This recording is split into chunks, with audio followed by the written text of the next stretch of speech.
হুজুরকেও বলি সবে বরাতের দিন হুজুর সবার বাড়িতে কোরআন পড়ে পড়ে বেড়াচ্ছে, তা হুজুরের বাড়িতে পড়বে কে? এটাও তো একটা কথা, মানে ও পাক্কা চিটা। কি বলছি বুঝতে পারছেন না? মৌলভী সাহেবদের কিছু আবার ব্যাপার আছে, সারা জীবন এর ওর বাড়িতে মিলাদ করে করে বেড়ায়, নিজের বাড়িতে মিলাদ হয় না। কি বললাম বুঝলেন না?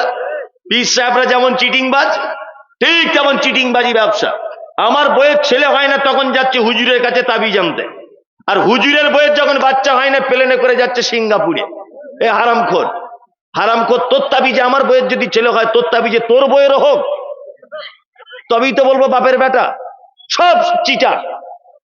কি বললাম বুঝতে পারছেন না? সব কি চিটা। এদের থেকে দূরে থাকবেন, একদম এদের থেকে দূরে থাকবেন, এদের পাল্লায় পড়বেন না। আমরা সুন্নতি আমল করব, আমলের মানদণ্ড হবে মুহাম্মদ সাল্লাল্লাহু আলাইহি ওয়াসাল্লাম। মুহাম্মদ সাল্লাল্লাহু আলাইহি ওয়াসাল্লাম ছাড়া কোন মানুষের দিকে তাকিয়ে কোন রকমের ইবাদত চলবে না। আয়েশা সিদ্দিকা রাদিয়াল্লাহু তাআলা আনহা তিনি বলেন, মুহাম্মদ সাল্লাল্লাহু আলাইহি ওয়াসাল্লাম তিনি বলেছেন, মান আমিলা আমালান লাইসা আলাইহি আমরুনা ফাহুয়া রাদ্দুন। মানুষ যদি কোনো কাজ করে, সেই কাজ যদি আমার পক্ষ থেকে কোনো রায় যদি না থাকে, ফাহুয়া রাদ্দুন, সে কাজ বাতিল। তার মানে 15ই শাবানের দিন হালুয়া, 15ই শাবানে মোমবাতি জ্বালানো, সবে বরাতের দিন বাড়িতে মরা মানুষের আত্মা ফেরত আসে, এ কথা বাতিল, ভ্রান্ত। এ কথা মুহাম্মদ সাল্লাল্লাহু আলাইহি ওয়াসাল্লামের পক্ষ থেকে কোনো রায় পাওয়া যায় না। খুব সাবধানে থাকবেন।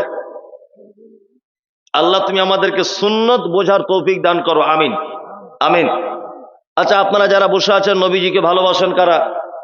সবাই সবাই হাত তুলছে, সবাই হাত তুলছে। আলহামদুলিল্লাহ, সত্যি আপনি ভালোবাসেন। দাড়ি নাই বা রাখতে পারেন, নামাজ না পড়তে পারেন, আপনি নবীকে ভালোবাসেন, তাই না? নবীকে ভালোবাসা মানে নামাজ পড়া লাগবে না, দাড়ি কাটবেন, প্রতিদিন চাঁচবেন, গাঁটের নিচে কাপড় পরবেন, হারাম ব্যবসা করবেন, মিথ্যা করে জমি কেনা বেচা করবেন, গুণের জমি ফাঁকি দেবেন, বাপ মাকে খেতে দেবেন না। এটার মানে হচ্ছে নবীকে ভালোবাসা, তাই তো?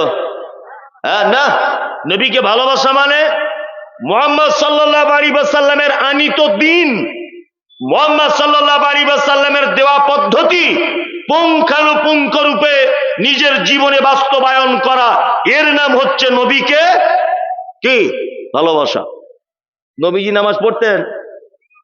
পড়তেন? আপনি পড়েন তো? নবীজি প্রতিদিন কি চাচ্ছেন না? আপনি চাচ্ছেন? আচ্ছা, নবীজি হারাম খেতেন না, আপনি খান, তার মানে আপনি আর ভালোবাসা টিকলো না। টিকলো? বলুন, টিকলো না। আল্লাহু আকবার। এই দেখুন, আপনাদেরকে একটা কথা বলি, সাহাবায়ে কিরামগণ আল্লাহর নবীকে কতটা ভালোবাসতেন। সুবহানাল্লাহ, সুবহানাল্লাহ। নবীর প্রতি ভালোবাসার হাদিস যদি বলা যায়, আপনার চোখে পানি চলে আসবে, এখনই চলে আসবে, এখনই। আপনি পরীক্ষা করে দেখুন, এখনই আপনার চোখ দিয়ে পানি চলে আসবে। এই দেখুন, আপনাকে আমি দুটো একটা কথা বলি। আপনারা এটা জানেন যে ব্যাপার অজস্র মসজিদে দেখতে পাবেন, ইমাম সাহেব ফজরের জামাত চালু করে দিয়েছে, ও বেহুদা গিয়ে তখন সুন্নতে দাঁড়াচ্ছে, সুন্নত শেষ করে তবে ফজরের সলাতে দাঁড়াচ্ছে, ফরজ সলাতে। ও ভেবেছে মনে হয় এইটা আগে গুরুত্ব। গোলাম হোসেন, এটা শয়তানি সুন্নত। কি বললাম বুঝতে পারছেন? এই যে সবে বরাত আসছে আর কিছুদিন পরে, হালুয়া রুটি, গোস্তের ভুনা, জিলাপি, সব শয়তানের সুন্নত, চিটিংবাজি সুন্নত। এই সুন্নতের সাথে মুহাম্মদ সাল্লাল্লাহু আলাইহি ওয়াসাল্লামের সুন্নতের কোনো সম্পর্ক কি নাই? কোনো সম্পর্ক নাই। আমাদের কোন জিনিস সুন্নত প্রমাণ করতে গেলে মুহাম্মদ সাল্লাল্লাহু আলাইহি ওয়াসাল্লামকে দিয়ে প্রমাণ করতে হবে যে এইটা নবীজির পক্ষ থেকে প্রমাণ পাওয়া যায় কিনা। কোন হুজুর করেছে, কোন পীর সাহেব করেছে, কোন আল্লামা করেছে, কোন হুজুর কি করেছে, এইটা আমাদের সুন্নতের মানদণ্ড কি নয়। আশ্চর্য ব্যাপার।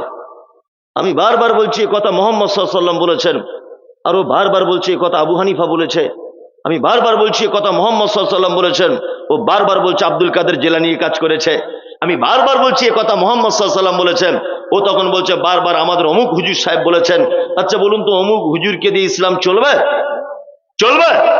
আল্লাহ তাআলা বলছেন আতাকুমুর রাসূল ফাখুযুহু ওয়া মা নাহাকুম আনহু ফান্তাহু। আমার নবী যেটা দেয় সেটা গ্রহণ করো, আর আমার নবী যেটা নিষেধ করে তোমরা তার থেকে কি করো? আপনারা আমার ভাষা তার মানে বুঝতে পারছেন না। আমার নবী যেটা নিষেধ করে তার থেকে বেঁচে থাকো, তাই না?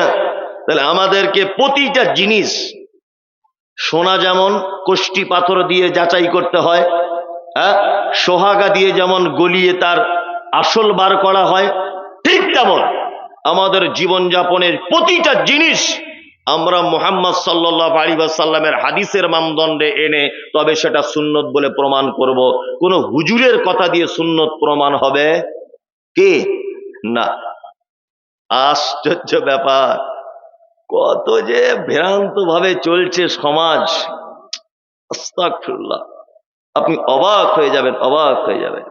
এই দেখুন, আপনাকে আমি একটা জিনিস দেখাই। আমাদের যখন কোনো লোক মারা যায় পাড়া গ্রামে, তখন দেখবেন কাতলা মাছের মতো হাউ হাউ করে হাবি খাচ্ছে, তাই না? মুখটা লড়াচড়া করছে। তার বড় ছেলে কি করে? গালে পানি দেয়। ছোট ছেলে কি করে? তার গালে পানি দেয়। মেজো ছেলে কি করে? তার গালে ঠান্ডা পানি দেয়, দেয় না?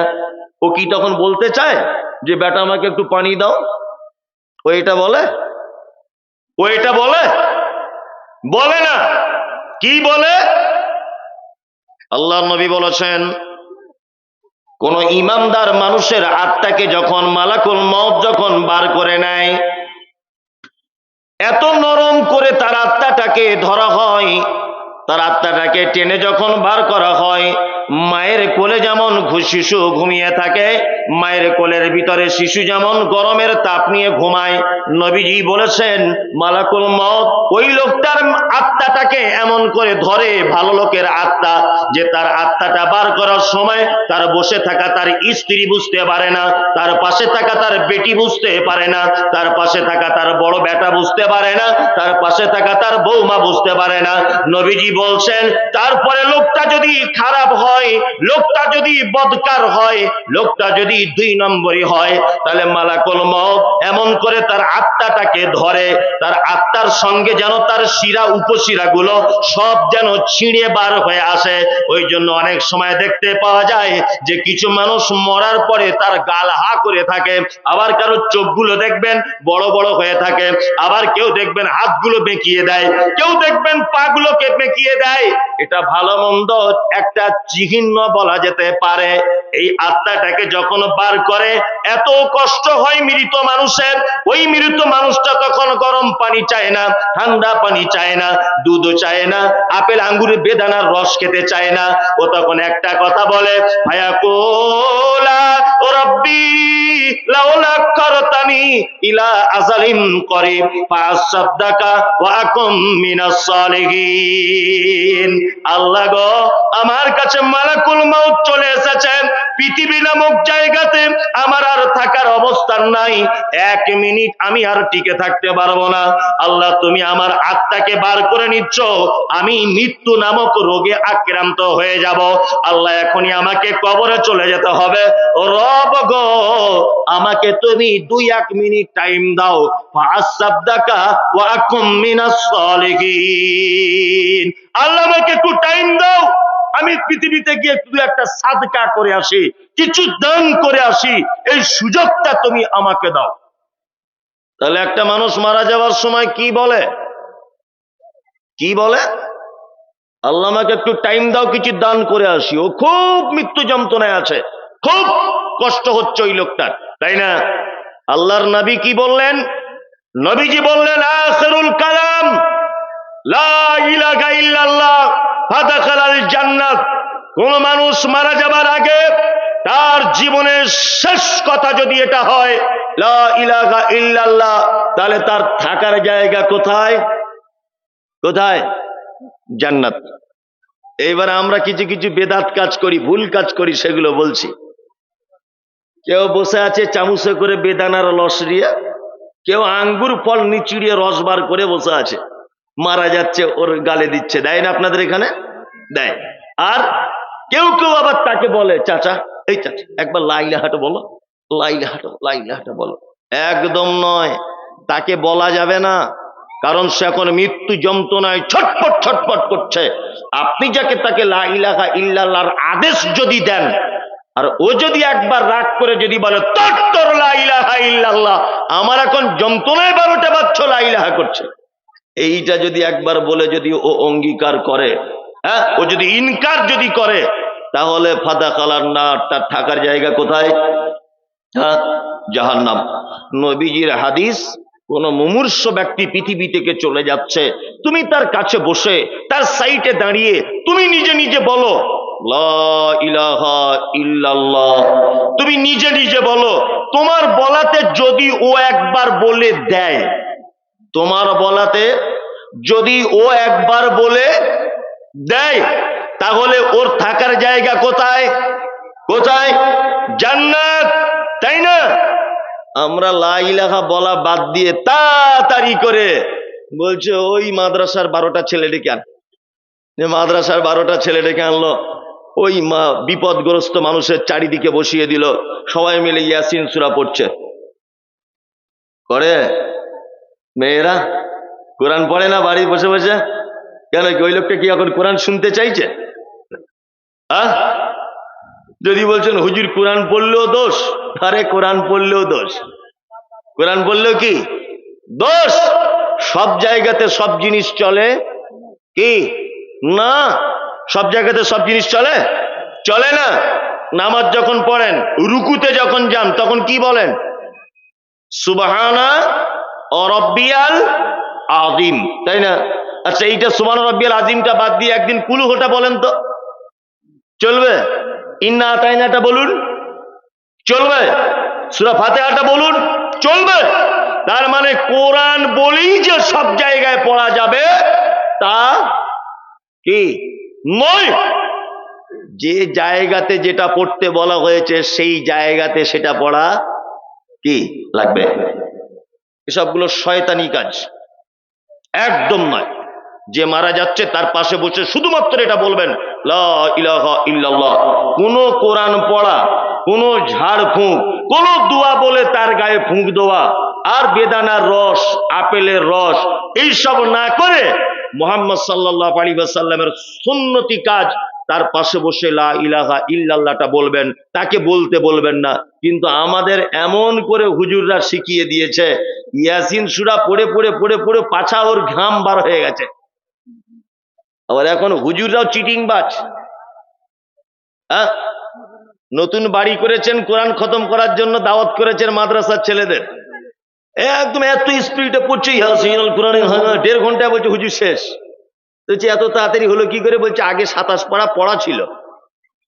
মানে মনে হচ্ছে ওর বাপ মনে হয় কোরআনের ঠিকাদার, এলাকায় সব ঠিকে নিয়ে বসে আছে, রাজমিস্ত্রি কন্ট্রাক্টরের মতো মনে হয়। এসব চলছে না? আপনাদের গ্রামে না চলে, সব সব কথা কিন্তু আপনাদের জন্য বলছি না, সোশ্যাল মিডিয়া ওয়ালাদের জন্য বলছি কিছু কথা। এই যে শবে বরাত আসছে, যারা বেদাত করে, আর বেদাত করে করে যাদের মাথার মগজ শুকিয়ে গোবরে পরিণত হয়েছে, কি বললাম বুঝলেন? এই গোবরওয়ালা মাথারা শবে বরাতের দিন বিশ্বাস করে, বলছে মরা মানুষ নাকি বাড়ি আসে। চাচি কি ব্যাপার ধূপ জ্বালাচ্ছ? বলছে তোমার চাচা আসবে আজ বাড়িতে, যাতে দেখতে অসুবিধা না হয় ঘর বাড়ি চিনতে, ওই জন্য রাতের বেলা আসে তো ধূপ জ্বালাচ্ছি আর মোমবাতি। চাচির পাছার চামড়া তুলে দিবে ফেরেশতারা। কি বলা মহিলা না? চামড়া তুলে দিবে, লবণ মাখিয়ে দিবে। এই বেদাত যদি করে। আর 20 জন মাদ্রাসার ছেলে এলে ছাদের উপরে 4 জন, সিঁড়িতে 4 জন, রান্নাঘরে 2 জন, আর শোয়ার ঘরে 4 জন, এরকম ভাগ করে করে 4-5 জায়গাতে কোরআন পড়াচ্ছে শবে বরাতের দিন। বলছে কেন? বলতে তোমার চাচা আসবে। তোমার চাচা তো আব্দুল কাদের জেলানি ছিল, এত বড় আল্লাহর ওলি, বাড়িতে আসবে? বেদাত কি এটা? বেদাত।